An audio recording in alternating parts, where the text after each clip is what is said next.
Hello साथीहरु, welcome to my mini blog.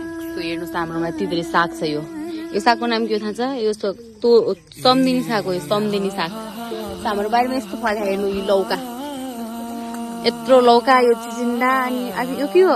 फर्सी हो। यो फर्सी हो। यो सानो रहेछ।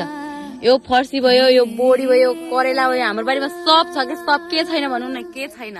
घरबेटी आन्टी पनि हुनुहुन्छ।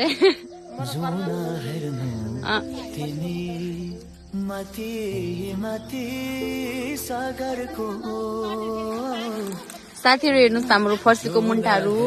फर्सी अस्ति फलेको थियो, हामी टिपेर खाइसक्यौँ। सो फर्सीको मुन्टा अलिकति धेरै फलेको छ, हामी खान्छौँ। सो म यहाँ टिप्दैछु समदिनी साग। साथीहरु समदिनी साग ककालाई मिठो लाग्छ, मलाई त्यति खास त लाग्दैन, बट हेल्थको लागि त एकदम गुड, राम्रो हुन्छ। अन्टी ल्यायो के अलिकति बनाएर। यति धेरै जस्तो थिएन, अलिक धेरै पलाइरहेछ के। हामी धेरै खासै बारीमा आएर लग्दैनौँ, घरबेटीले दिन्छन् ल्याएर।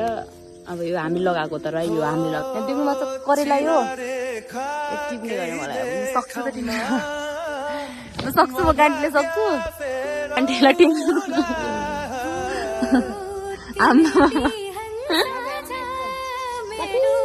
जप्प पर्छ लगाउनु।